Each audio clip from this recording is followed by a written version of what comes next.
सबसे पहले खबर देखिए जिसमें याहिया सिनवार जो कि हमास के लीडर हैं गजा की पट्टी पर, उन्होंने इस बात का दावा किया है कि इजराइल ने सिर्फ उनकी 5% टनल जो अंडरग्राउंड थी उनको डैमेज किया है। उनके पास गजा के अंदर 500 किलोमीटर की टनल मौजूद है। इसका मतलब यह है कि इजराइल वालों को अब बड़ी मेहनत और मुशक्कत करनी पड़ेगी हमास के लीडरान को तलाश करने के लिए। फिलहाल के लिए आपको ये बता दें कि याहिया सिनवार जो कि हमास के लीडर हैं, उन्होंने इस बात का ऐलान किया है कि वो अजीम जंग के लिए तैयार हैं और इजरायली भी अपनी जंग की तैयारी पकड़े। ये मामलात ऐसे वक्त में सामने आए हैं जब इजराइल के defence minister Benny Gantz America के लिए रवाना होते हैं और $1 बिलियन की भीख मांगते हैं अमेरिका से, ताकि वो अपनी मिलिट्री इक्विपमेंट को दोबारा रिवाइव कर सके। आपको पता होना चाहिए कि गजा की जंग के अंदर ईरान की मिसाइलों ने, हिजबुल्लाह की मिसाइलों ने और हमास की मिसाइलों ने इजराइल का आयरन डोम बिल्कुल तबाह करके रख दिया था। फिलहाल के लिए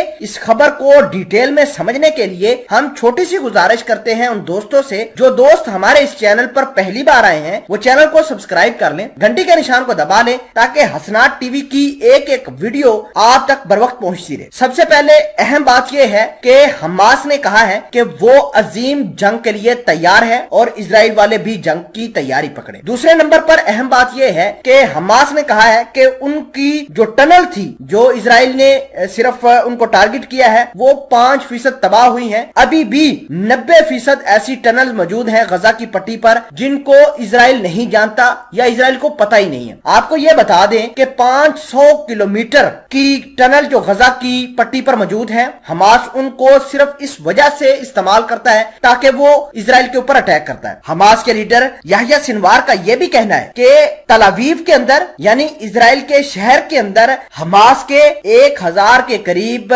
जंगजू मौजूद हैं जो किसी वक्त भी तल अवीव को, हीफा को, अशलान, अशदाद शहर को उड़ा सकते हैं और पहले भी उन्होंने हमारे लिए काम किया है। अगर तो इजराइल वाले इस मर्तबा मस्जिद अक्सा को नुकसान पहुंचाते हैं तो इन 1000 जंगजुओं की ड्यूटी होगी कि वो इजरायलियों को नुकसान पहुंचाए। वो फौजी जो मस्जिद अल-अक्सा की तरफ पेशकदमी करेंगे उनको निशाना बनाएंगे। अब बात यह है कि हमास के लीडर याहिया सिनवार ने यह भी कहा है कि सीज फायर से पहले हमास वाले इजराइल के ऊपर 300 रॉकेट एक मरतबा दागने का फैसला कर चुके थे और 150 रॉकेट तो खाली इन्होंने तल अवीव के ऊपर ही गिराने थे। फिलहाल के लिए आपको ये बता दें कि याहिया सिनवार ने इस बात का दावा किया है कि आइंदा जब कभी भी इजराइल के साथ जंग छिड़ी तो हम एडवांस वेपन्स के साथ इजरायलियों के ऊपर अटैक करेंगे। याहिया सिनवार के ये बयान ऐसे वक्त में सामने आ रहे हैं जब इजराइल के डिफेंस मिनिस्टर बेनी गैंट्स जो हैं वो वाशिंगटन के अंदर मौजूद हैं। उन्होंने